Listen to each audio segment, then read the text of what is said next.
À quoi bon appeler? Quel cri, quelle plainte proférer, maudite sur ma maudite vieillesse, mon esclavage intolérable, insupportable? Hélas, qui me défendra? Quelle lignée, quelle cité? Parti le vieillard, parti les enfants, quelle voie prendre? Celle-ci? Celle-là? Où y a-t-il un Dieu, un démon secourable? Ô porteuse de malheur, Troyenne, apporteuse de fléaux, vous m'avez perdu, la vie ne m'est plus à merveille sous la lumière.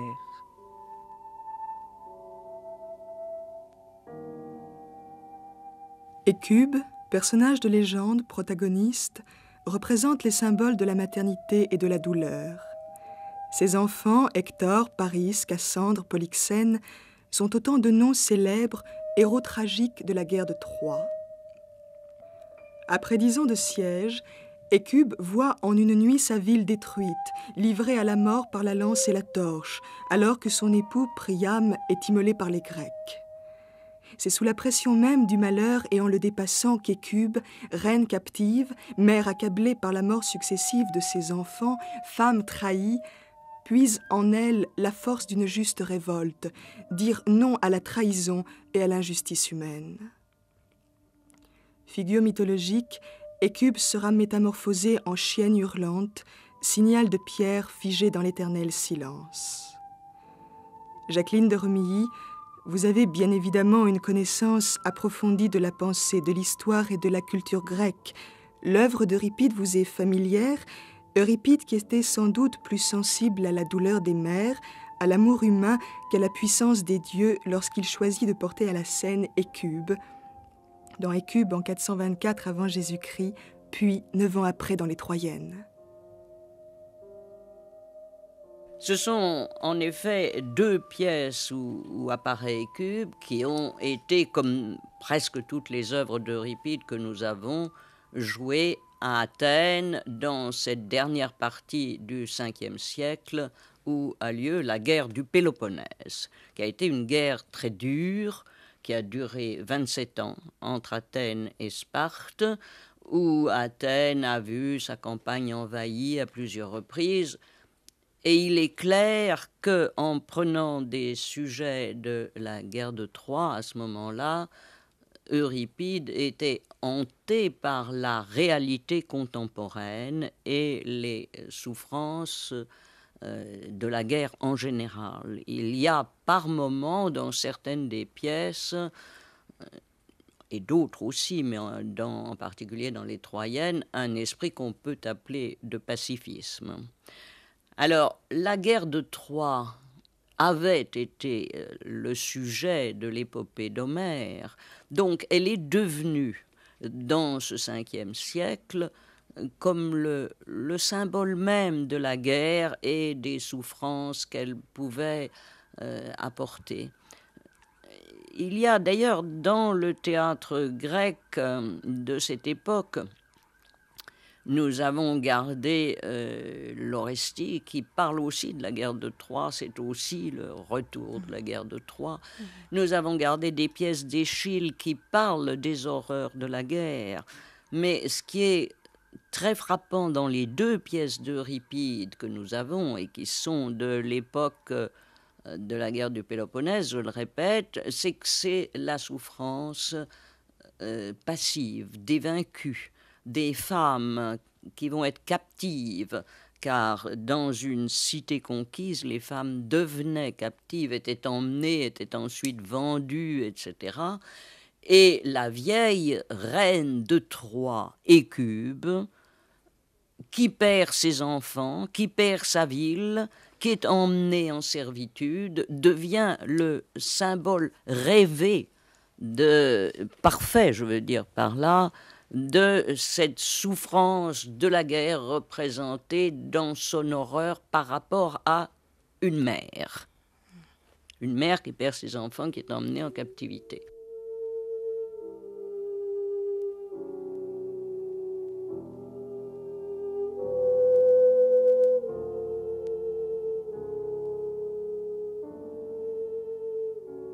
pour des Grecs, tout part d'Homère. Et en particulier quand on parle de la guerre de Troie.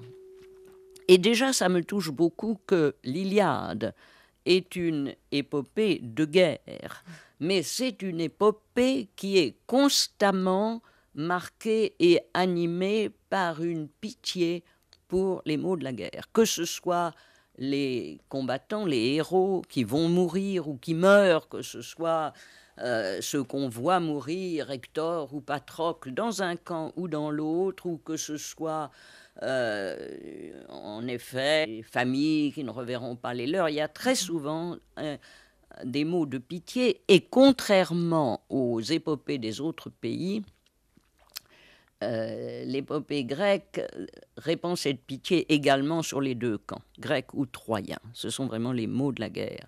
Alors, à l'intérieur de cela, il est frappant de voir que Hécube, la mère d'Hector, trouve sa place deux fois en particulier. Elle apparaît dans le chant 6, qui est le chant des adieux d'Hector, qui va partir au combat et qui sera tué à la guerre. Et elle apparaît dans le tout dernier chant de l'Iliade, avec Andromaque et Hélène, pour le deuil quand Hector a été tué. Parce qu'il faut savoir que cette épopée de guerre se finit par l'évocation du deuil dans les deux camps. Le deuil dans l'armée grecque assiégeante et le deuil à Troie. L'épopée ne va pas jusqu'à la prise de Troie, mais c'est le deuil pour la mort d'Hector et donc celui d'Hécube. Alors vous voyez que pour un poète comme Euripide, 3 siècles après, il y avait la possibilité dans cette œuvre que tout le monde connaissait, savait par cœur, etc. C'est très important pour les Grecs, Homère. Il y avait la possibilité de prendre Hécube comme le symbole même de cette douleur dans les maux de la guerre. Mais d'ailleurs, dans son théâtre, Euripide est beaucoup plus proche de l'humain, de la souffrance humaine, que ne l'était Sophocle et surtout Échille. Oui et non. En gros, c'est vrai, il est plus proche de l'humain en ce sens que ces personnages ou ces héros sont souvent plus imparfaits, plus violents, plus faibles, plus craintifs selon les cas.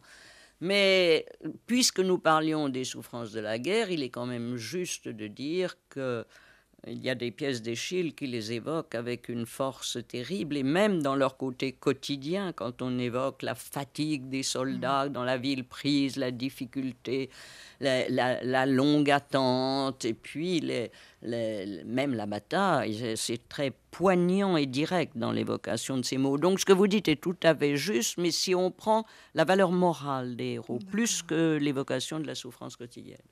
En tout cas, l'esprit est très différent, puisque dans ces deux pièces, Euripide centre tout sur la mère qui ne peut rien, et après la prise de Troie, et dans le deuil, etc.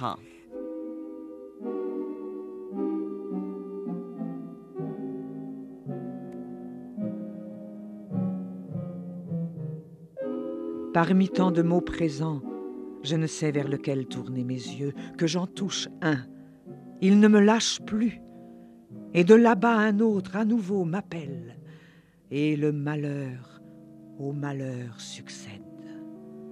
Ô grandeur de ma maison, ô demeure jadis heureuse, ô toi qui avais tant et de si beaux enfants, Priam, et moi, mère des enfants, cette vieille à présent, à quel néant nous en sommes venus, privés de notre ancien orgueil. Tous, nous nous enflons, qui des richesses de sa maison, qui du renom dont l'honore ses concitoyens. Néant tout cela, vanité les projets de l'esprit et la pompe des mots. Celui-là est le plus heureux pour qui le jour succède au jour sans apporter malheur.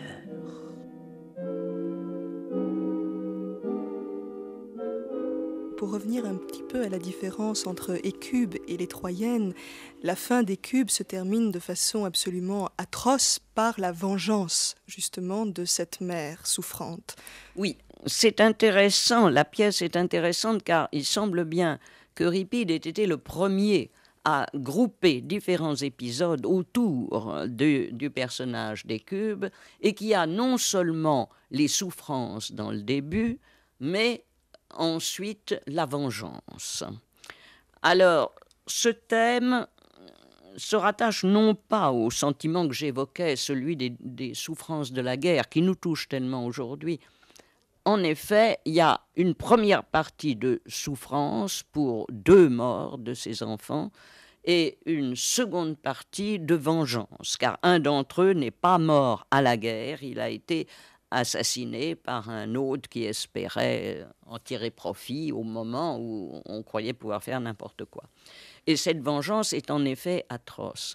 Or, dans les nouveautés du théâtre d'Euripide, la peinture de la passion menant à des vengeances et à des vengeances atroces est quelque chose d'important et qu'il faut absolument mentionner. C'était nouveau, n'est-ce pas, un personnage de femme et que la souffrance porte à cet excès. Il y a dans la souffrance une sorte de surenchère, une sorte de gradation aussi de cette souffrance chez Euripide. Oui, et il faudrait ajouter que cette souffrance et que les causes de cette souffrance sont montrées avec un réalisme et un pathétique absolument audacieux et terrible.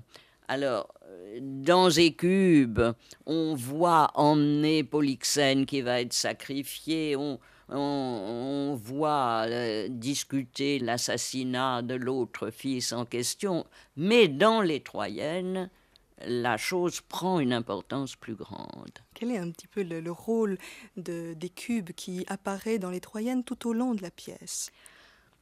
Alors, il y a cette différence que, vous voyez, Hécube, qui était presque 10 ans avant, est centré autour d'un personnage. C'est l'époque où les pièces s'appellent Andromaque, Médée, etc. Les Troyennes sont centrées sur toutes les femmes de la ville prise. Mais Hécube reste la principale et elle est là prostrée sur le sol de cette façon qui enchante les metteurs en scène modernes, naturellement. Et elle reçoit par contre-coup toutes les nouvelles, tous les deuils qui s'ajoutent les uns aux autres dans la pièce.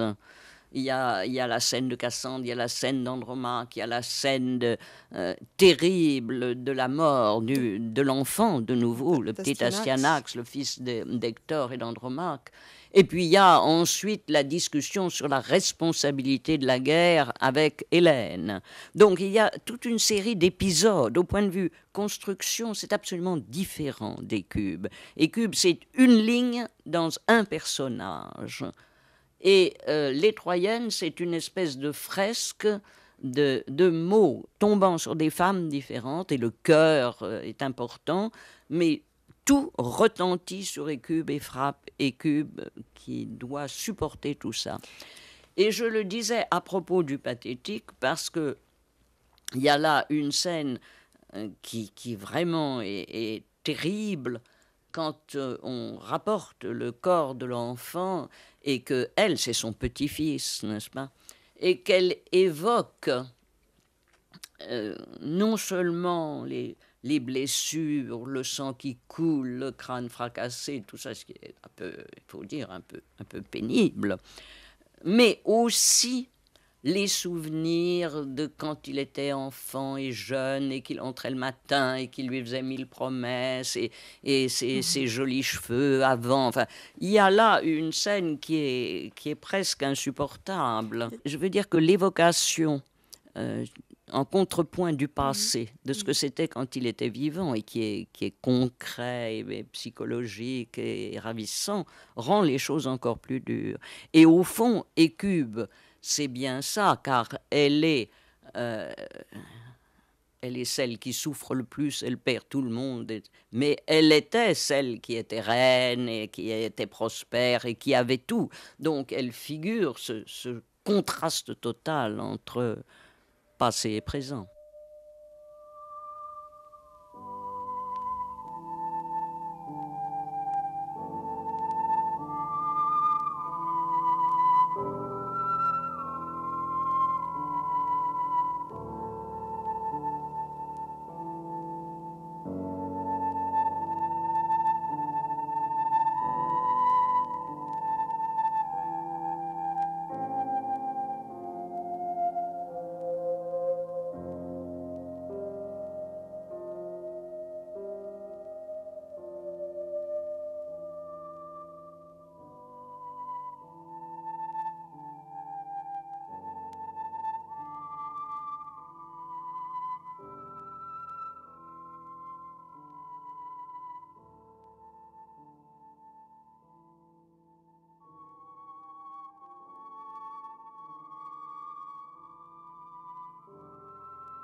Le théâtre d'Euripide est un théâtre lié à l'actualité, une œuvre vivant au rythme d'Athènes. Jacqueline de Romilly, ces phrases sont extraites de votre livre « La modernité d'Euripide ». C'est donc dans un contexte de guerre, et notamment celle du Péloponnèse, qu'Euripide porte à la scène cette figure touchante, Écube.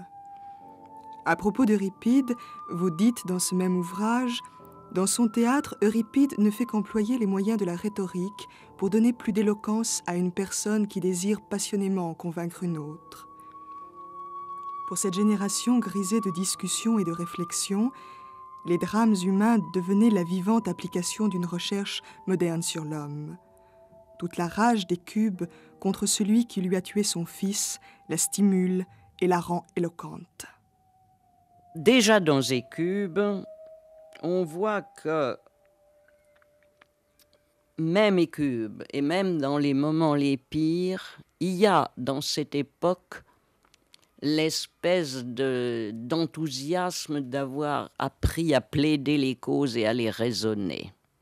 Et dans Écube, il y a un passage dans la pièce qui s'appelle Écube, il y a un passage qui rend les choses de façon très frappante, car quand on annonce à Écube la mort de Polyxène et comment s'est passé le sacrifice, elle a quelques mots de plainte et puis elle se met à réfléchir, qu'est-ce qui fait la valeur des gens? Est-ce l'hérédité ou l'éducation? Enfin, un thème que tout le monde discutait à ce moment-là. Les idées avaient une telle emprise, et les discussions, que ça perce et ça s'unit au pathétique. Mais le cas du plaidoyer est un petit peu différent et je pense très passionnant. Parce que quand quelqu'un est acculé à une situation dramatique et a besoin de convaincre, alors en effet, toutes les ressources de l'art de plaider, de convaincre, de présenter une cause, deviennent un instrument au service de la passion, deviennent un instrument où on met tout son cœur, toutes ses possibilités pour tenter d'obtenir quelque chose. Et ça, c'est très net dans la pièce intitulée Écube, quand elle supplie Ulysse avec l'espoir que sa fille Polyxène ne soit pas sacrifiée. Et il y a un plaidoyer là où on voit que... et puis après ça, Polyxène dit non, j'accepte le sacrifice. Mais il y a un plaidoyer très, très puissant et composé comme un plaidoyer. Mais alors, ce trait apparaît plus nettement encore dans la pièce qui est 10 ans postérieure, qui est Les Troyennes. Et alors là, je pense qu'on s'écarte même un petit peu du pathétique et à dessein. Car au milieu de la tragédie des Troyennes, on voit donc Hélène, n'est-ce pas? Oui. Et la question est de savoir, Hélène, elle est partie avec Paris. Elle a abandonné son mari Ménélas et toute la guerre de Troie est arrivée à cause de ça. Dans cette période où l'on discutait des responsabilités, Hélène est devenue un sujet de discussion, d'essai. Il y a eu des défenses d'Hélène par le sophiste Gorgias, il y aura plus tard un éloge d'Hélène. Et Euripide traite cette question tout à coup à fond dans les Troyennes. Et ce n'est encore que le début, parce que vous savez qu'il y a une autre pièce d'Euripide dont nous ne parlerons pas parce que Écube n'y intervient pas, mais qui s'appelle Hélène, et où on découvre qu'Hélène n'a jamais été à Troie. La guerre de Troie a bien eu lieu, mais Hélène n'a quand même jamais été à Troie. C'était une image, un fantôme, car les guerres n'arrivent que pour de vains fantômes, pour des idées dupées par les dieux, etc. Donc ça vous donne avant et après. Mais dans Écube même, alors il y a cette scène où Ménélas vient de récupérer par conséquent son épouse Hélène, et le problème est de savoir comment il va réagir, car il pourrait lui aussi se venger et la tuer. Et la reine Écube, l'ex-reine Écube, la pauvre Écube, elle voudrait de tout son cœur qu'Hélène soit punie parce qu'elle la tient pour responsable par son inconduite, par sa conduite même en tout cas, de tous les malheurs de sa ville, de Troie, de la mort de ses enfants, etc. Et il y a deux plaidoyers, l'un d'Écube et l'autre d'Hélène, où chacune des deux femmes tente de décider Ménélas, soit dans un sens, soit dans l'autre, soit à punir, soit à ne pas punir. Mais le débat est un débat intellectuel dans son contenu, puisqu'il s'agit de savoir si Hélène est coupable ou si elle ne l'est pas. Mais c'est un débat passionné aussi, parce que pour Écube, c'est la vengeance, et pour Hélène, c'est la vie sauve qui sont en question. Et le ton du débat est très vif. Elles s'insultent l'une l'autre, et on sent toute la haine, toute la passion dans ce cas. Les transferts de responsabilité aussi. Oui, absolument. Selon le mythe, il y avait eu le jugement de Paris, et que Aphrodite, qui était une des trois déesses en compétition, avait promis au berger Paris, si elle obtenait le prix de la beauté, de lui procurer les faveurs de la belle Hélène. Donc, si on admet le mythe, elle n'a fait qu'obéir aux dieux, et c'est ce qu'elle dit. Mais alors, il y a cette espèce de force destructrice d'Écube qui dit « Qu'est-ce que c'est que ça? On invente ces histoires. Comment peut-on imaginer que ça soit vrai? Pourquoi est-ce qu'Aphrodite aurait promis ça? C'est une excuse trop facile. C'est pas Aphrodite, c'est ta folie. » Et le mot commence, Aphrosuné en grec, le mot commence de la même façon.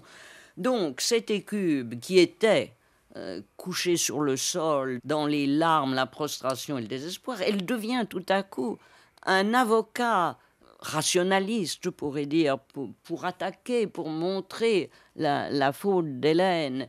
Et Hélène se défend très bien et très, très perfidement en disant « Eh bien non, pas du tout.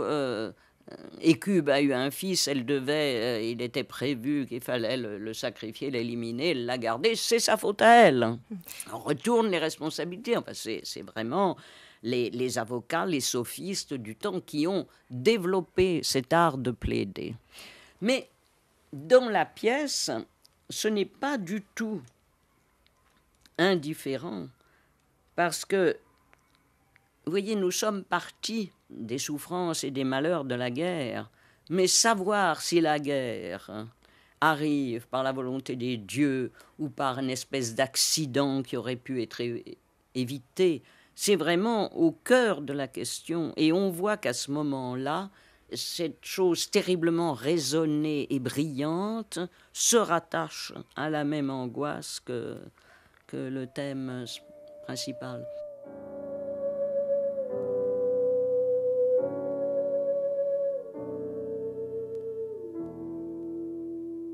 Certes, nous sommes esclaves et impuissantes. Mais les dieux sont puissants, et plus puissants qu'eux, la loi, car c'est la loi qui nous fait croire aux dieux, et vivre selon la partition du juste et de l'injuste.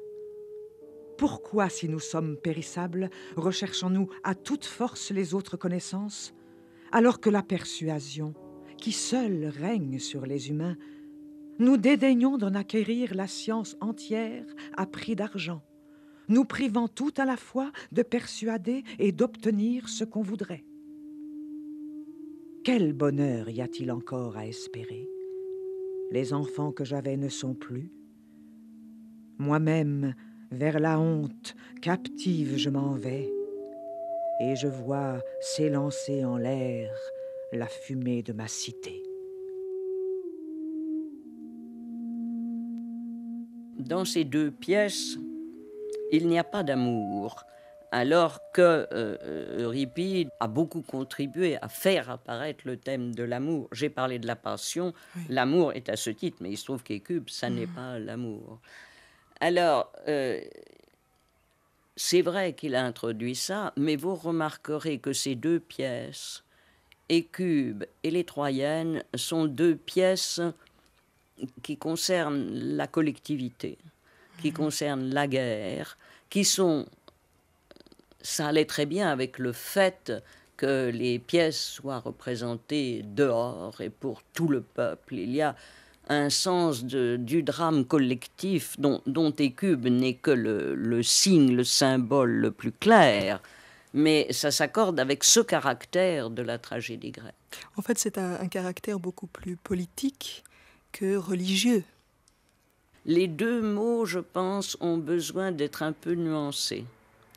Parce que c'est politique, mais c'est pas au sens d'un engagement, d'un parti, d'une doctrine, etc. C'est politique au sens où ça concerne la cité, la police et liesse, n'est-ce pas, la vie d'une collectivité qui est en guerre, puis esclave, et qui tombe.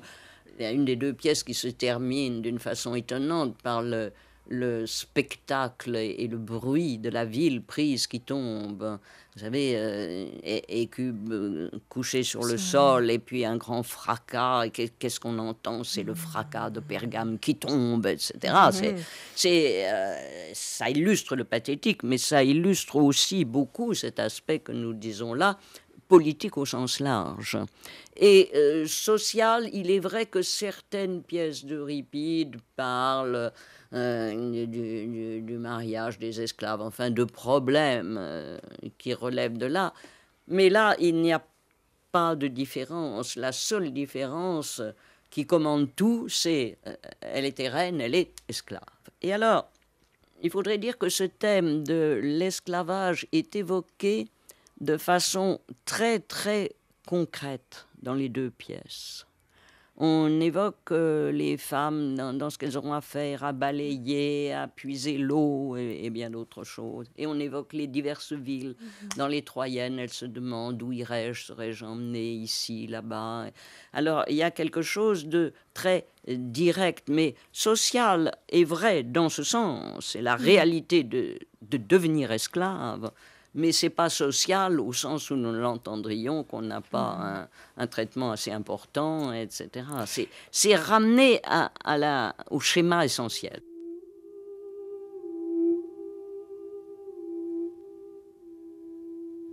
Aussi bien dans les Troyennes que dans Hécube, le chœur est très présent.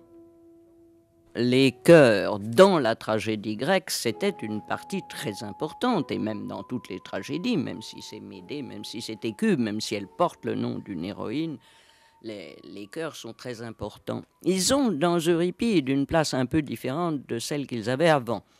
C'est-à-dire qu'ils ne suivent plus l'action d'aussi près, en général. Mais c'est une partie très importante parce que il y a soit une généralisation de l'évocation de la souffrance, et en particulier, alors là, dans les Troyennes, on retrouve la formule où le chœur représente, est directement engagé dans l'action, et il y a certains chants du chœur qui évoquent la prise de Troie de façon individuelle, concrète, etc., comment ça s'est présenté pour chacune de ces femmes. Et naturellement, cela élargit beaucoup ce que la représentation d'une personne peut avoir apporté au spectateur. Mais il y a aussi, dans les chœurs d'Euripide, partout, et même dans ces deux pièces, une espèce d'évasion poétique qui rétablit un peu l'équilibre et qui, en plein malheur de la guerre, évoque de façon lyrique les beautés de la vie.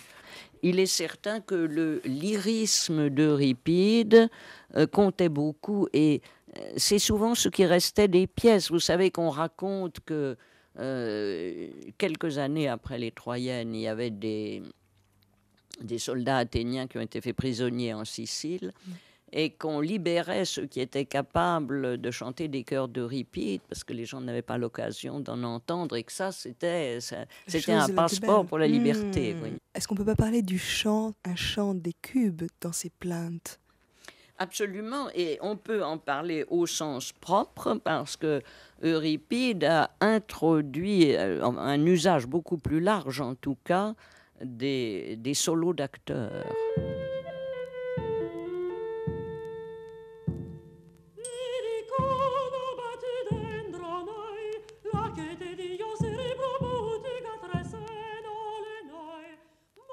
On a dit que Euripide était imbu des idées nouvelles, de l'art de plaider, des idées des sophistes. Il y a une religiosité chez lui.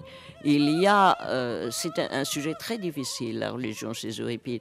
Pour ces deux pièces-là, il est parfaitement vrai que les divinités du début ont l'air d'être un peu plaquées, de figurer simplement le destin des hommes.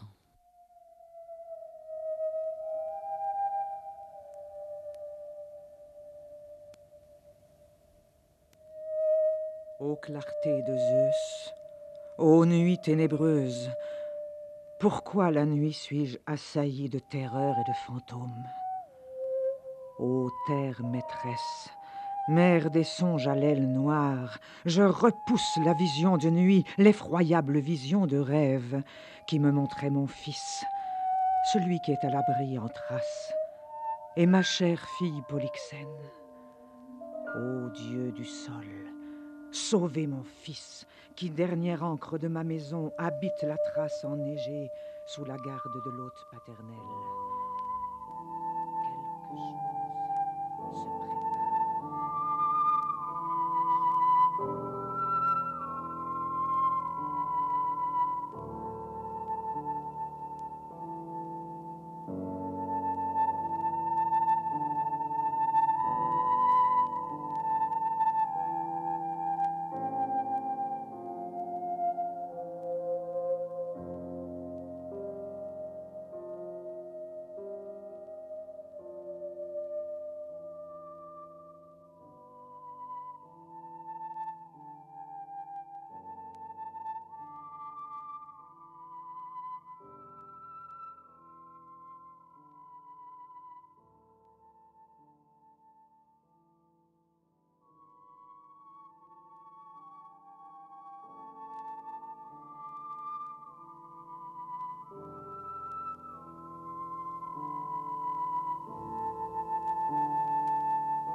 Lucrèce s'est rendue auprès de ce chef-d'œuvre pour trouver la figure où toutes les détresses seraient peintes ensemble.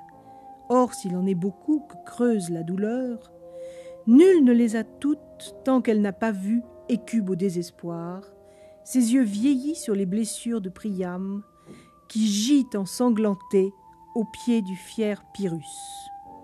Le peintre en elle a mis le désastre du temps, la beauté naufragée et le tracas régnant. Son masque est ravagé de rides et de plis.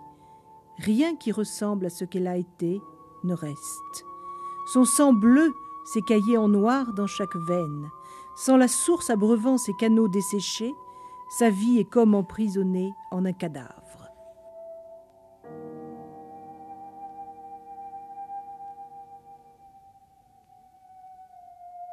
Nicole Laureau, helléniste, historienne, vous avez traduit la tragédie Hécube d'Euripide pour une mise en scène de Bernard Sobel, dans laquelle Maria Cazares interprétait Hécube.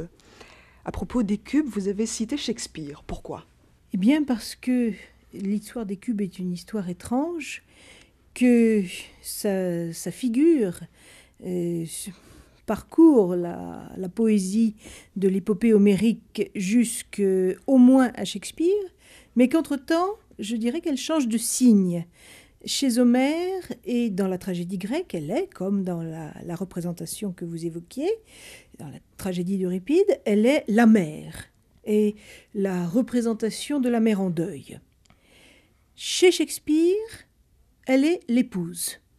Je pense à ce passage étonnant d'Hamlet, où Hamlet, qui fait répéter le comédien devant lui fait déclamer la tirade sur le meurtre de Priam, et Hécube est là, l'épouse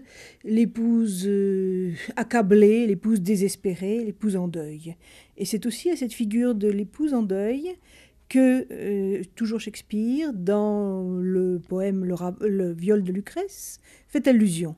Alors, c'est une histoire étrange, disais-je, que ce changement de signe, comment on est passé de la mère et de la mère de 50 enfants, qui les a tous perdus, à l'épouse qui n'est plus focalisée que sur le vieillard Priam.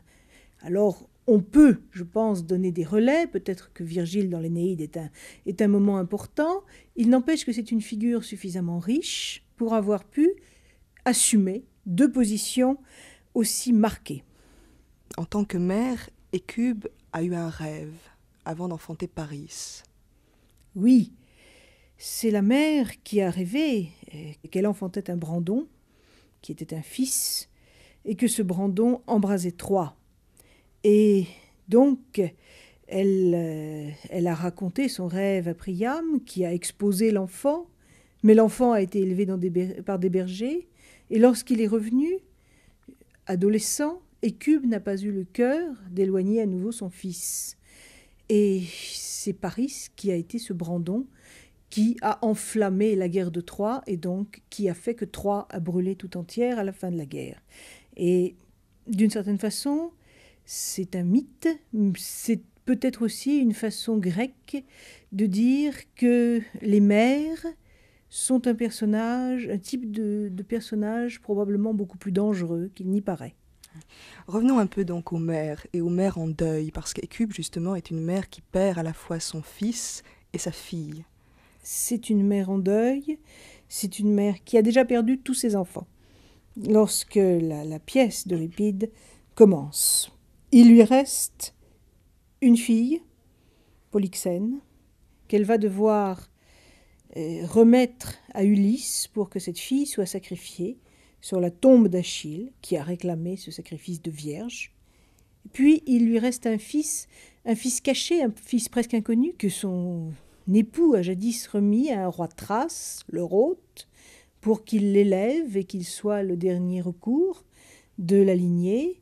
Et par cupidité, le Thrace tue l'enfant, et Hécube, qui a encore, en souffrant horriblement, su supporter ce sacrifice de Polyxène qui pour elle est purement un meurtre, mais qu'il l'a supporté parce que Polyxène est morte noblement et en gloire devant toute l'armée grecque.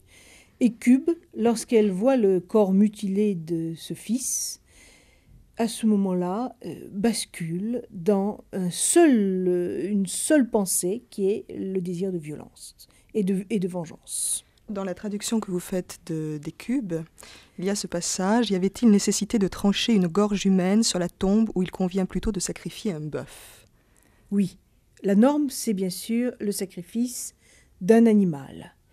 Et les sacrifices humains que la tragédie met en scène, et que tout particulièrement Euripide met en scène, sont de toute évidence des anomalies immenses qui sont des thèmes mythiques qui, je pense, permettent aux citoyens, et disons essentiellement les citoyens qui sont sur les gradins de l'Assemblée, de fantasmer avant de retourner sagement à leur activité politique. Sur ces deux vers que vous citiez, il y avait, je crois, quelque chose qu'il fallait marquer et que très souvent les traducteurs ne marquent pas, c'est que le sacrifice était bien du côté du bœuf pour les Grecs et que du côté de l'humain, il y avait quelque chose qui est réservé aux animaux et qui donc, lorsque cela a lieu sur une gorge d'homme et à plus forte raison de fille, est quelque chose de monstrueux, un égorgement. Hécube est déchirée par la mort de son fils, Polydore, et à partir de ce moment, il semblerait qu'elle ait eu à la fois un sursaut de courage ou plutôt de vie. Je ne sais pas si c'est du courage, c'est peut-être de la vie dans la mesure où la vie, elle ne vit plus que pour venger cette mort. C'est surtout un sursaut de colère immense et de vengeance. Alors justement, dans le texte d'Euripide, comment Hécube met-elle en scène cette vengeance ? Eh bien, elle met cette vengeance avec les armes qu'elle a, c'est-à-dire les armes d'une esclave, et d'une esclave qui est une femme. Donc des armes de femme, c'est-à-dire ce dont les femmes, les instruments dont les femmes se servent pour tisser, les épingles dont elles tiennent leurs vêtements, et c'est ainsi que le thrace Polymestor est aveuglé à coups d'épingles. Arme typiquement féminine, celle dont Édipe usera pour s'aveugler lui-même, mais en les prenant sur le corps mort de Jocaste. Elles en usent contre Polymestor, et qu'elle donc aveugle, et puis elles en usent contre ses enfants qu'elle tue. Y a-t-il une signification particulière au fait qu'Hécube ôte la vue de Polymestor? Bien, elle lui ôte la vue et elle lui tue ses enfants. Cela me fait penser évidemment à beaucoup de choses. Je pense à l'aveuglement d'Édipe lorsqu'il découvre qu'il a été l'époux de sa mère, mais surtout je pense à un vers d'Échille à propos de la famille d'Édipe, où il est dit que Édipe tua ses yeux plus cher que ses fils. Et je me demande, j'aurais quelques raisons de penser qu'entre les yeux, l'œil c'est pour un grec ce qu'il y a de plus précieux. Quand on compte toutes les métaphores de la vision qui entourent par exemple l'acte de savoir, on perçoit ce que c'est que de voir pour un grec. Et vivre, c'est voir la lumière. Donc la vue, c'est ce qu'il y a de plus précieux. Et très souvent, l'œil fonctionne comme équivalent des enfants. Ce qui, pour un homme, est, après de vivre, pour un homme mâle, c'est avoir des enfants qui est essentiel. Avoir des enfants qui perpétuent son nom. C'est peut-être pour ça aussi que avoir tué le fils Polydore pour Hécube est quelque chose de douloureux et... Je pense peut-être dans la mesure où elle est la seule survivante d'une lignée royale et où donc elle est amenée à occuper, en ce sens, elle qui est une mère et entièrement une mère, aussi ce qu'aurait été la position d'un père. Mais dans l'ensemble de la tradition grecque, c'est pour un père et pour un père seulement que le fils représente ce qu'il y a de plus précieux parce que celui qui continue son nom. Pour une mère, un fils, c'est autre chose. C'est d'abord un corps d'enfant, chez les Grecs, peut-être ailleurs. Et à propos justement d'Hécube, Agamemnon parle d'audace. Il dit « c'est toi, Hécube, qui aurais eu cette terrible audace ». Oui, il faut dire que ce qui apparaît dans cette fin d'Hécube, c'est le thème très grec de la race des femmes. La race des femmes comme un tout clos et qui a tendance à le rester, et à le rester contre les hommes, et qui donc est prodigieusement dangereux de ce point de vue, et qui accomplit des crimes contre les hommes. Et l'une des caractéristiques des femmes vues sous cet angle-là, c'est l'audace, dont il faut bien dire que quand elle est féminine, elle est tout sauf positive pour un grec. Hécube agit-elle en femme ou en barbare? Vous posez cette question, barbare Hécube. Elle est barbare, mais quelque part, elle dira, elle l'est bien sûr pour les spectateurs athéniens. C'est la reine de Troie et l'on insiste sur ce que fut son luxe et son opulence. Mais je crois que la tragédie est un genre littéraire suffisamment subversif et les tragédies d'Euripide sont suffisamment critiques pour que les auditeurs grecs aient pu comprendre que finalement, barbarie n'était pas un trait qui était attaché à une façon de naître, à un lieu de naissance, mais que c'était un trait qui était attaché au comportement. Et finalement, la réflexion qui court toute la pièce, c'est qui est barbare dans cette histoire? Les Grecs, Hécube, Polymestor? Hécube, à la fin de la pièce d'Euripide, mais peut-être aussi à travers la légende, va être métamorphosée en chienne. L'animal est quelque chose d'important dans la pièce. On trouve Polyxène qui est un peu une génisse et Écube, Oui. la chienne. Oui, alors pour ce qui est de Polyxène génis, nous sommes du côté des métaphores les plus traditionnelles en poésie, de la domestication, comme étant l'état dans lequel sont les jeunes gens et jeunes filles à marier. Et donc la jeune fille à marier, la jeune fille à l'âge du mariage est une génisse indomptée. Mais évidemment avec un terrible jeu tragique sur le fait que c'est une génisse qui va être sacrifiée et qu'on sacrifie un animal. Et donc tout ce jeu-là est derrière... tous les sacrifices de vierges sont généralement entourés de ce jeu sur la bête à sacrifier, la génisse comme représentant la jeune fille à marier. La chienne, c'est une autre affaire, c'est une affaire très compliquée et une affaire passionnante. Je dirais que la chienne, d'une certaine façon, elle incarne les dimensions extrêmes de la féminité. D'une part, c'est la chienne lubrique. C'est, disons, Hélène, folle de son corps, qui s'est fait enlever par un bel homme qui avait dit quelque part, Euripide, des pantalons chamarrés. Bon. Et celle qui, dans l'Iliade, se traite elle-même, dans un moment de retour sur elle-même, de face de chienne. Et puis, de l'autre côté, la chienne. Alors, ce qui a uni les deux, c'est, si vous voulez, l'impudence, donc l'audace dont vous me parliez tout à l'heure. La chienne, c'est vraiment la mère. Il y a un poème archaïque de Sémonide d'Amorgos qui caractérise la femme qui ressemble à une chienne comme tout entière mère. Et la chienne, c'est la mère qui aboie dès qu'on s'approche de ses petits et qui les défend farouchement. Et vous savez, le chien est perçu sur un mode très ambivalent par les Grecs, d'un côté comme la fidélité absolue, le chien d'Ulysse Argos qui meurt de joie quand il le revoit, et puis de l'autre côté comme celui qui peut toujours basculer vers la sauvagerie et retourner vers le loup. Et la chienne mère est-elle extrêmement sauvage pour défendre ses petits, et toutes les figures grecques de la colère qui s'attachent à la représentation de la mère en deuil sont autour de la chienne.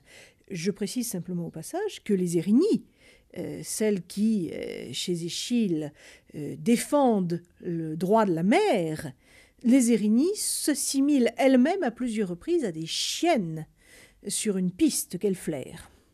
Le ventre est chien. Alors, le ventre aussi est chien, ça c'est, si vous voulez, du côté de la femme folle de son corps. Du côté de l'audace effrayante, il y a la mère qui fera tout pour défendre ses enfants, y compris même les tuer pour atteindre le mari qui n'a pas été un bon père.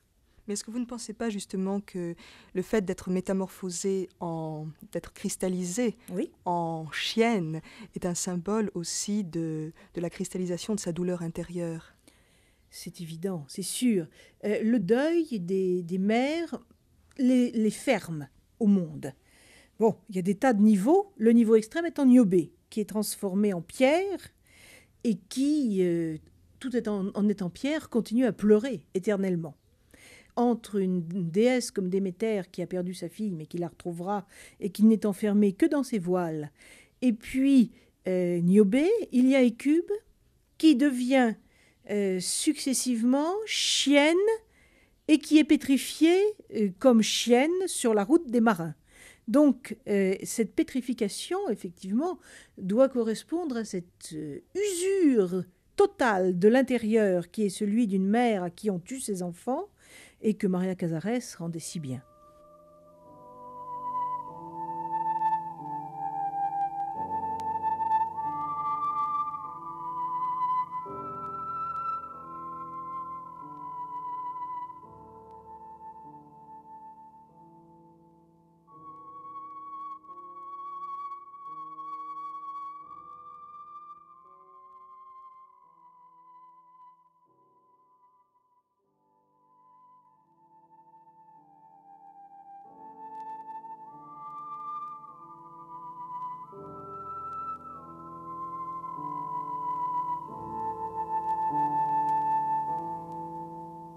Au théâtre, je crois que le personnage, c'est une sorte de clé. pour entrer dans un monde, le monde du poète, le monde de créateur. Et ceux qui ont cette clé, c'est-à-dire le comédien, c'est lui qui se charge de réunir les forces diverses qui doivent se croiser sur une scène.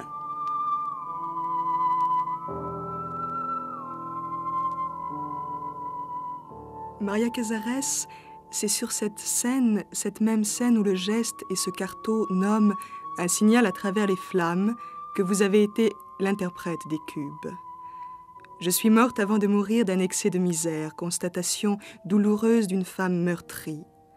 La reine esclave ne se plaint plus, c'est le dépassement même de la douleur qui lui donne une grandeur d'héroïne.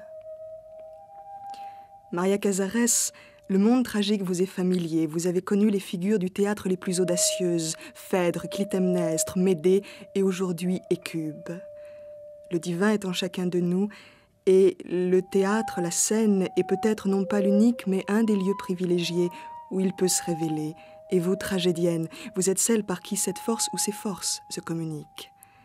Maria Casares, comment s'est passée votre rencontre avec Hécube ?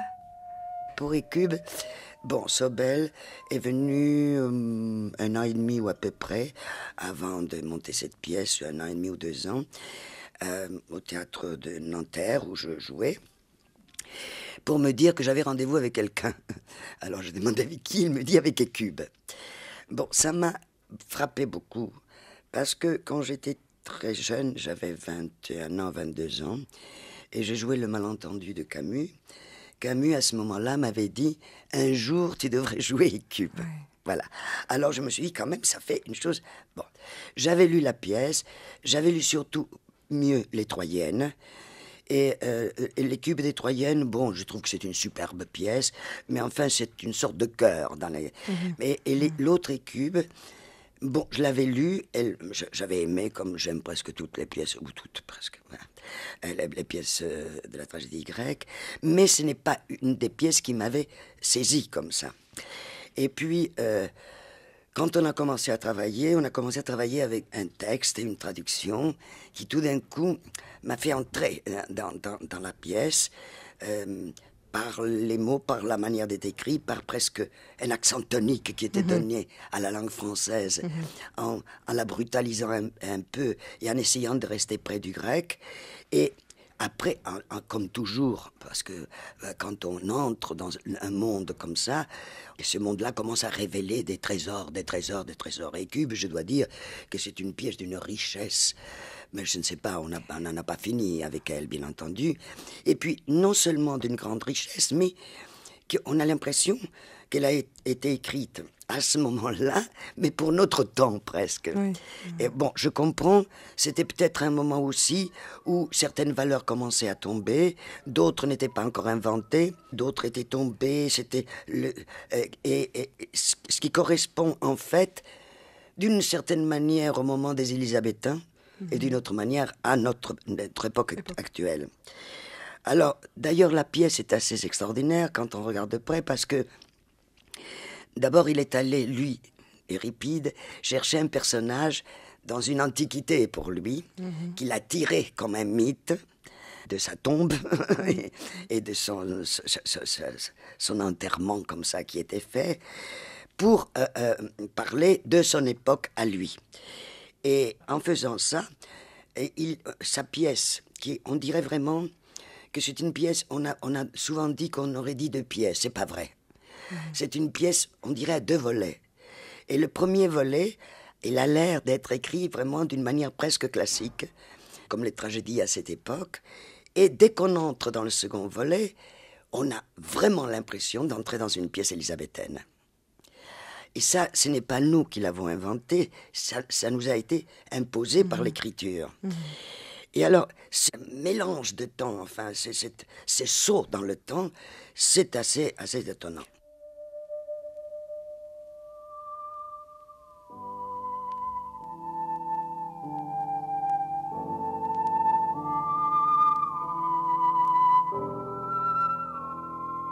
Il y a aussi chez vous, vous parliez tout à l'heure des mots, de cet amour des mots, de ces mots que vous pétrissez, que vous... Oui.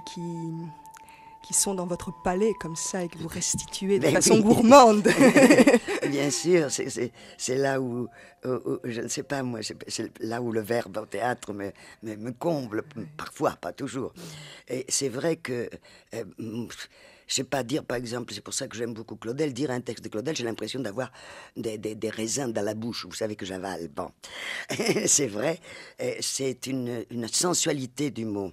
Et quand par exemple quelqu'un dans la vie, tout d'un coup trouve un mot juste et qui dit exactement ce qu'il y a à dire comme ça et qui en plus qui a une personnalité de mot, c'est-à-dire qu'il est joli, qu'il est bon, c'est une chose qui me ravit comme si on me donnait mais le meilleur des gâteaux. C'est du nanan. Et justement, lorsque vous avez travaillé le personnage d'Hécube, il y a un rythme aussi dans cette écriture Oui. qui correspond donc au rythme du personnage. Et est-ce que ce rythme du personnage, cette façon donc de tailler dans les mots, de les goûter comme du raisin, correspond et rentre en résonance avec votre propre rythme intérieur? Mais ça, c'est ce que j'appelle être en état de sympathie. Hein? N'est-ce pas? Parce que il est vrai que, je sais pas, au théâtre, il y a deux choses qui sont en premier lieu pour moi. Bon, c'est le verbe et aussi le rythme. C'est-à-dire la musique, que ce soit rythmé ou que ce soit une musique autre. Et je trouve que souvent, on n'y pense pas assez quand on monte une pièce. Parce que je pense aussi au rythme et à la musique de tous ensemble. N'est-ce pas? Évidemment, c'est très difficile de trouver les gens qui peuvent répondre, ça c'est vrai. Mais avec Hécube, il y a eu ça c'est évident. De ce texte, d'ailleurs, c'est un texte, c'est la parole, quoi. En plus, elle a cette personne, pour se défendre devant cette espèce de barbare, devant les Grecs, elle choisit de parler comme eux, c'est-à-dire qu'il y avait vraiment le goût de la parole et de la phrase. Bon, et elle choisit de parler comme eux pour se défendre et pour qu'ils comprennent, n'est-ce pas? Bon. Alors, il y a une espèce d'ironie aussi incroyable dans Euripide, où elle finit par les mettre, mais vraiment en procès, c'est-à-dire les mettre comme ça, non pas les accuser, mais les mettre en évidence, comme ça, de ce que les choses sont, de prendre leur propre langage. Alors là, il y a évidemment un plaisir aussi, j'imagine, d'Hécube. Alors ce plaisir, il a été pour moi, puisque j'étais à la place d'Hécube, là. D'ailleurs, il y a aussi dans son personnage une sorte de contre-attaque, je trouve très féminine, parce que dans la dernière partie de la pièce, Hécube tue les enfants du Thrace, de son ennemi, de Polymestor, et à lui, justement, elle ne le tue pas, elle l'entraîne sous la tente et elle lui crève les yeux, elle lui ôte la vue. Oui.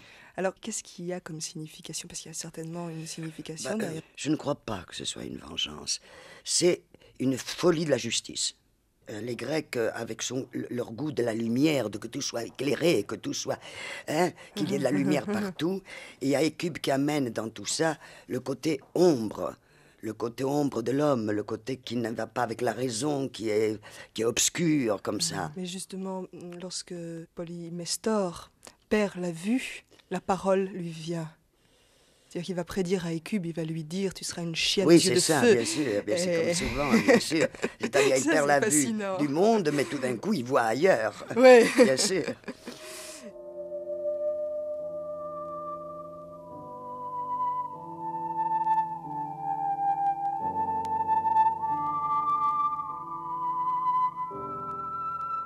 Ce qu'on appelle le tragique, c'est une grande image de la vie. Il me semble que c'est une manière de voir la vie. Ouais. N'est-ce pas?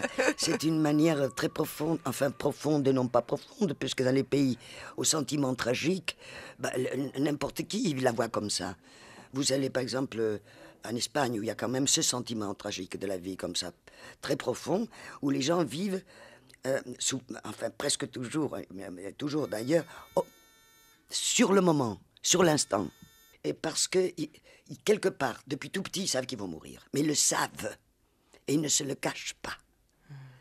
Ils le savent. Et alors, il faut prendre la vie et la manger comme une pomme. C'est le donjuanisme, quoi. Oui, mais c'est ce que fait Hécube aussi. C'est ce parce que qu'elle le mange comme ça. Bien sûr. C'est ce que font tous les personnages tragiques. Ouais. Que ce soit en se battant, que ce soit en prenant même Don Juan est un personnage tragique. Je crois qu'au fond, c'est toujours un défi. Parce que sinon, on se coucherait, on attendrait. Je suis toujours fascinée lorsque je vous regarde jouer, et notamment dans Hécube. Elle a vécu, c'est une femme qui a vécu le séisme, la guerre, une guerre sur ses propres terres intérieures.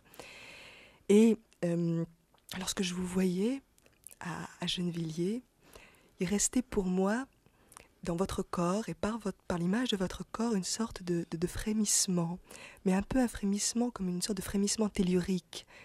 Et il y avait une très très belle image, c'était lorsque vous étiez couché au sol, sur la terre, et qu'il y avait une sorte de communion, comme ça, entre votre corps et cette terre.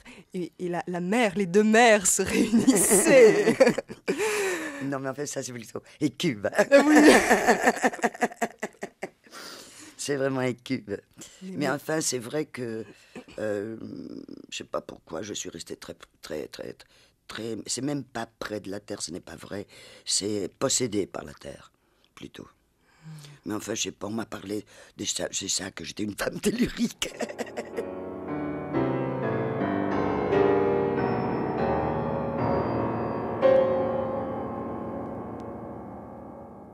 Les personnages sont comme des amis, parfois des amis lourds à porter, non lourds à porter, des rétifs, de non-rétifs, etc. Et Cube, ça a été une sorte de compagne douloureuse, mais très.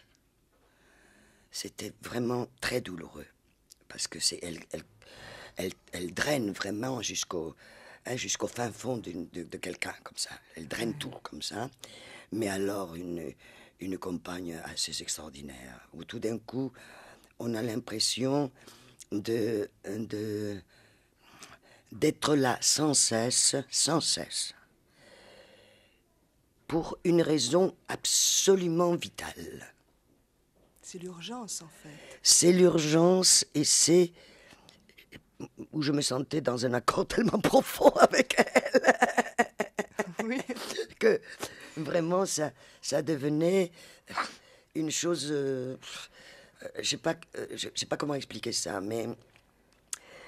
je sais pas, ça a été la compagne qui m'a touché peut-être le plus profondément.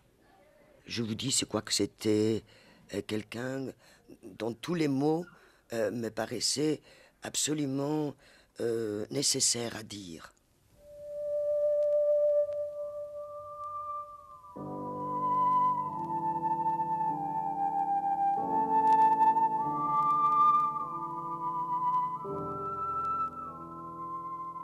Il y a aussi chez vous, quand on vous regarde interpréter les personnages, il y a une énergie, il y a une concentration très très forte. Alors, c'est une concentration qui vous dynamise ou qui vous met en péril, Non.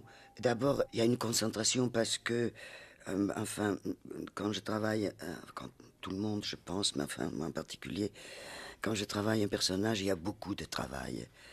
Il me faut vraiment une structure très forte pour aller en scène. Sinon, je suis paniqué, et puis je n'ai qu'une idée, c'est de quitter la scène. Alors il me faut... Cette structure me sert un peu, d'abord pour la conception de la pièce, n'est-ce pas, c'est évident, mais enfin ma manie de la structure, qui devient presque une manie, c'est parce qu'en fin de compte, elle est pour moi, si vous voulez, le masque. C'est-à-dire que tout d'un coup, cette structure-là, c'est comme un édifice dans lequel je serais dedans, mais il y aurait cet édifice autour de moi.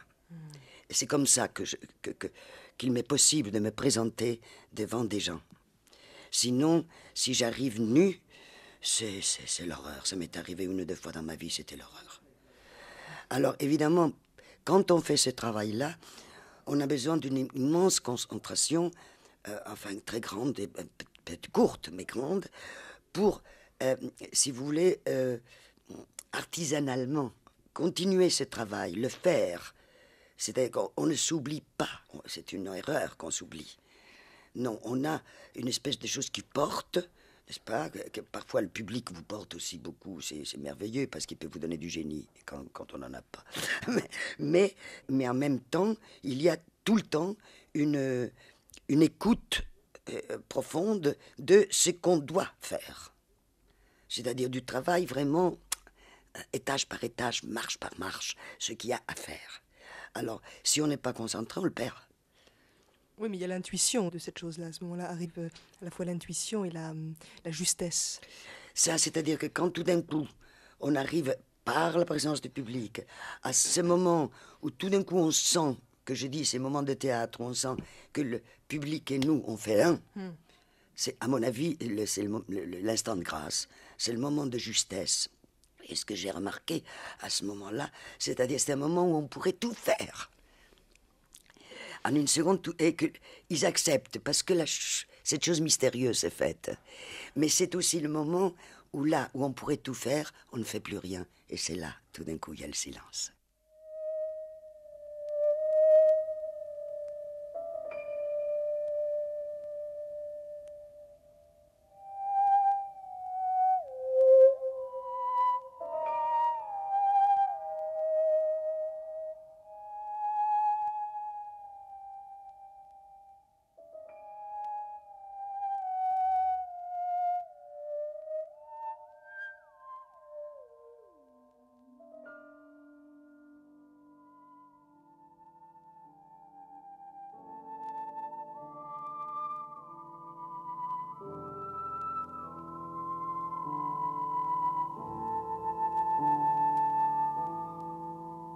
Claude Métras, au cours de ses émissions, nous avons cherché à donner des contours à cette figure tragique que représente Hécube.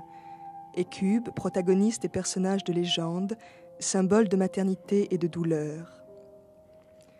Porté à la scène par Euripide il y a quelque 3000 ans, Hécube se trouve être aujourd'hui incarné au théâtre par Maria Casares.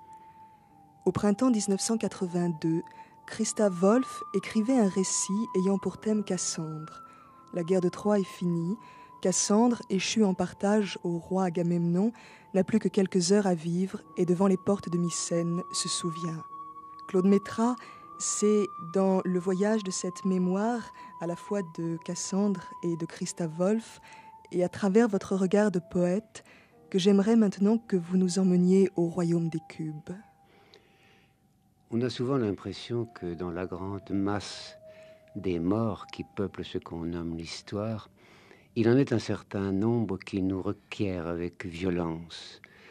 Ce sont des figures qui semblent nous interpeller, comme pour nous dire de prolonger un peu à notre manière sur cette terre encore vivante, ce qu'ils ont accompli dans des temps très anciens.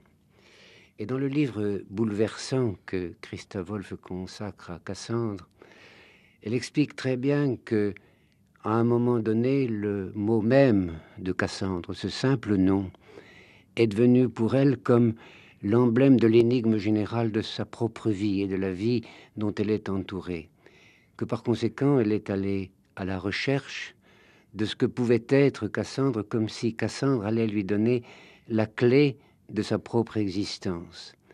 Et de fait, on a bien le sentiment, en suivant le récit magnifique, qui peut paraître comme une autobiographie de Cassandre elle-même, qu'effectivement, cette ancienne Troyenne va à quelqu'un qui vient sur Terre 5000 ans après, confier la clé de son destin.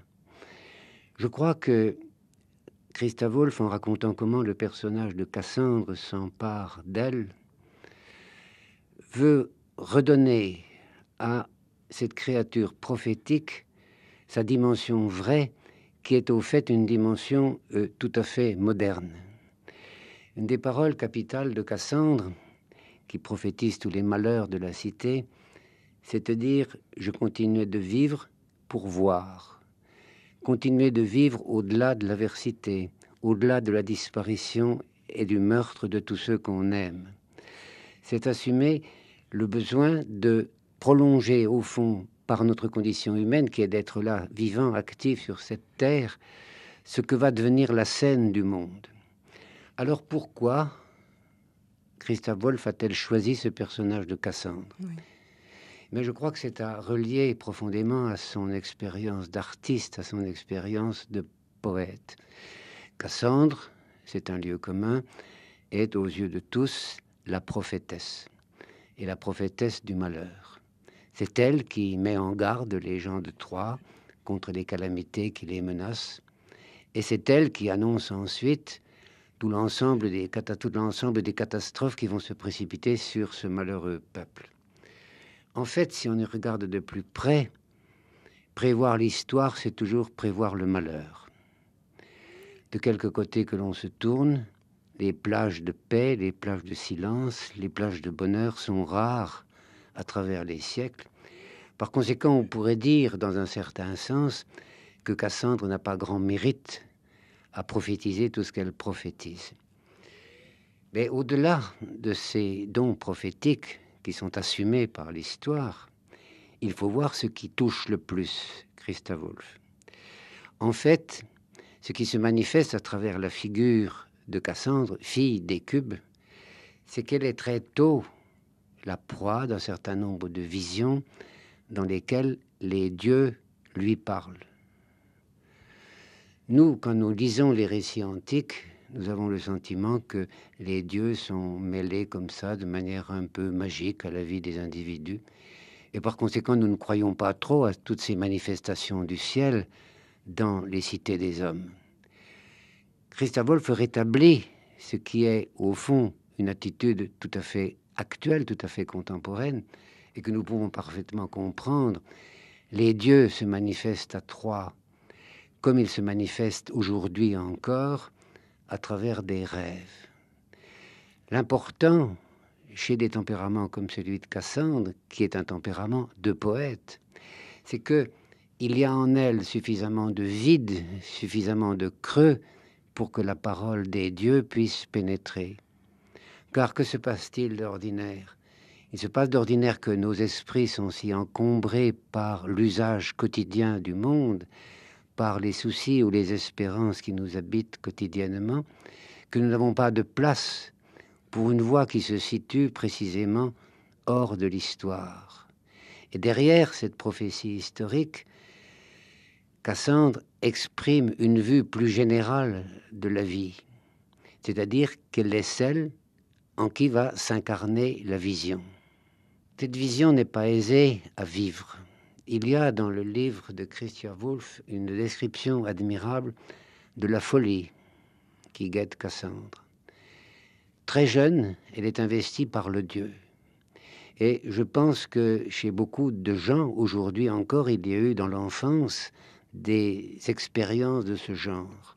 Celle qui nous est rapportée ici, et dont est témoin Hécube, c'est quand Cassandre a 2 ans et qu'elle est endormie, qu'elle est couchée à côté de son frère, l'irruption des serpents dans sa chambre. Bon. Ces serpents, ce sont les animaux favoris d'Apollon. Depuis qu'il a tué le serpent Python, il a adopté en même temps tout ce que représentait le monde du serpent, c'est-à-dire le monde oraculaire, le monde de la prophétie. Par conséquent, c'est Apollon lui-même qui s'introduit au fond dans le corps et dans le cœur de cette toute petite fille. Apollon qui va revenir aussi dans un rêve que fait Cassandre lorsqu'elle est jeune femme. Oui, alors Apollon reviendra dans le rêve de Cassandre sous forme de loup. En fait, ce qui vient dans le rêve, c'est le loup lui-même. Mais comme dira Hécube à sa fille, ce loup, c'est la figure d'Apollon. Le rêve est énigmatique comme beaucoup des rêves qui viendront dans la vie de Cassandre. Mais Hécube, ou la nourrice même de Cassandre, n'auront aucun mal à lui murmurer, et c'est peut-être là la sagesse suprême d'Hécube, qu'il ne faut pas interpréter les rêves, il faut plutôt les prolonger. Et par rapport à Cassandre, que représente donc Hécube? En fait, j'ai l'impression que Hécube représente la femme qui nous est dépeinte ici de manière assez dominatrice, mais elle domine la cité, parce que Priam est un homme qui est aussi partagé par le rêve, partagé par la poésie, que par conséquent l'âme véritable de la cité, c'est Hécube qui l'incarne. Et on peut voir aussi dans le tracé même de cette histoire troyenne et dans le portrait qui nous est donné par Christa Wolf de la vie de la communauté troyenne comme le dernier vestige de ce qu'on pourrait nommer une communauté matriarcale, c'est-à-dire une communauté où, je ne dirais pas les femmes dans leur ensemble, mais disons la féminité, l'esprit féminin, qui peut toujours aussi trouver abri dans le cœur des hommes, est le moteur, le agissant du quotidien. Oui, en contrepartie avec l'image des Grecs, qui représente la force masculine. Oui, les Grecs seraient les témoins de cette virilité naissante, de cette intrusion du patriarcat, de la domination masculine dans les sociétés de la mer Égée à cette époque-là.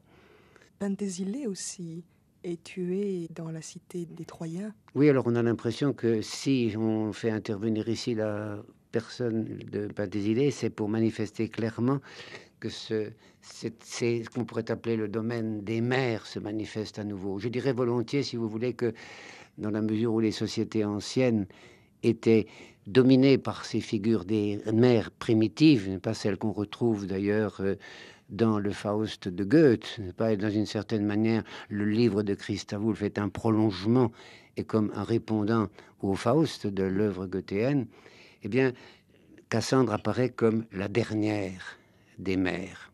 Et il y aurait ici un rapprochement intéressant à faire, qui n'est pas fortuit d'ailleurs, entre cette image de la vie qui se déploie chez les Troyens et ce qui pouvait se déployer en même temps ou plus tard dans des sociétés beaucoup plus septentrionales dont les Celtes offriront l'image, c'est-à-dire des sociétés où précisément les figures des mères primitives sont extrêmement fortes. Mais Hécube est aussi un visage de mère déchiré, douloureux. En pensant à notre entretien, il m'est venu dans le sommeil, d'ailleurs ça m'a été donné en rêve comme à Cassandre, une image qui m'a beaucoup surpris.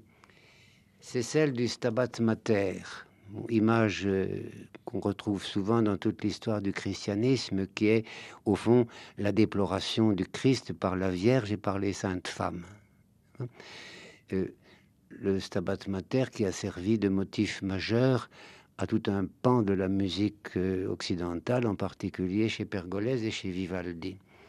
Et Hécube, à la fin, bien entendu, de son périple, au moment où la catastrophe s'abat sur la cité, apparaît bien comme un des avatars de cette figure de la déploration. Sauf qu'elle n'a pas le recours de la Vierge parce que ces enfants ne sont que très partiellement des enfants des dieux, ce sont des enfants humains. Et alors, on a l'impression que toute cette force que Hécube a déployée pour tenir la cité entre ses mains, pour éviter la guerre d'une certaine manière, l'a éloignée de ses capacités, de ses forces, de ses tensions poétiques, et qu'elle a tout délégué à Cassandre. Alors, le problème que pose Christa Wolf, ce n'est pas un problème, ou plus l'interrogation que pose Christa Wolf par rapport à Cassandre, dont elle va poursuivre les traces à travers la Grèce contemporaine, et dont elle va essayer de retracer la vie en cherchant les lieux où possiblement quelque chose de ce destin s'est accompli. Il me semble que c'est avant tout le souci de voir comment aujourd'hui notre propre don de prophétie, notre propre capacité visionnaire peut s'exercer. À la fois aujourd'hui et dans le temps aussi, parce que c'est la vision du poète. Oui, il me semble que ce qu'elle met en jeu là, c'est son destin même d'écrivain. Et d'ailleurs, ce qui est étrange, c'est que en racontant la vie de Cassandre, c'est-à-dire en écrivant cette autobiographie, elle fait de Cassandre un écrivain. C'est Cassandre elle-même qui écrit sa propre existence, qui écrit ce que la vie lui a demandé de faire. Et elle manifeste là, si vous voulez, l'espèce d'évidence que représente la création artistique. Elle dit quelque part que, au fond, elle a été, comme tous les êtres humains, submergée par ses sentiments. Quand elle était jeune, c'était le sentiment de l'amour. Quand elle est captive, c'est le sentiment de la peur. Et il y a de quoi avoir peur, puisque tous les compagnons et toutes les compagnes de Cassandre sont oppressées par les Grecs, elles sont violées, elles sont emmenées en servitude. Mais il y a chez elle quelque chose de plus fort, qui est la volonté de savoir. Elle dit, j'ajoute toujours de la pensée au-delà de mes sentiments. C'est-à-dire qu'elle est dans une trajectoire continuellement inventrice. Il s'agit de savoir ce qu'il y a au-delà du malheur, ce qu'il y a au-delà de l'écorce apparente qui recouvre de ces désordres le cœur humain, parce qu'il y a quelque chose de plus profond dans le cœur humain que la souffrance. Elle est au-delà. Elle est au-delà, et je crois que ce qu'elle donne ici, et la question que se pose Christa Wolf à travers Cassandre, c'est celle que nous nous posons tous. Que signifie ce destin? Qu'est-ce que les dieux ont voulu de Cassandre? Qu'est-ce que les dieux veulent de Christa Wolf? Qu'est-ce que les dieux veulent de l'artiste contemporain? Qu'est-ce qu'ils veulent de vous et qu'est-ce qu'ils veulent de moi? Et est-ce qu'elle répond? Elle y répond dans la mesure où elle met toujours en évidence, en prenant un mot très simple qui est celui de vision, la capacité que nous avons par l'ardeur de notre imagination, par le désir de n'être pas submergé par ce qui nous accable chaque jour, d'aller plus loin dans notre lecture du monde. Le monde est secret, le monde est énigme, mais le regard nous est donné pour que nous percevions une partie de cette énigme, une partie de ce secret. D'ailleurs, il y a un rêve aussi que fait Cassandre à un moment de son histoire, de son parcours, et elle va voir sa nourrice et lui demande l'interprétation de ce rêve. Et la nourrice lui répond que ce qu'il y a de plus important, c'est l'effort qu'elle a fait pour parvenir à déchiffrer le rêve, l'énigme. Oui, et ce rêve est très significatif parce que elle se trouve dans une ville inconnue alors qu'elle n'a jamais quitté sa ville de Troyes. Et à ce moment-là, elle voit dans le ciel juxtaposé le soleil et la lune. Et le soleil et la lune l'interrogent et il lui demande lequel de nous deux brille le plus fort. Finalement, parce que la convention est toujours prête à l'emporter chez nous, Cassandre va répondre dans son rêve, c'est le soleil. Mais en même temps, elle sait que cette réponse est fausse, parce que nous appartenons à la fois au soleil et à la lune. Force contradictoire qu'il nous faut cependant concilier en nous, de manière à ce que notre lune et notre soleil poursuivent un dialogue cohérent qui est au fond les repères mêmes que le destin choisit pour nous indiquer la voie qui nous est à suivre.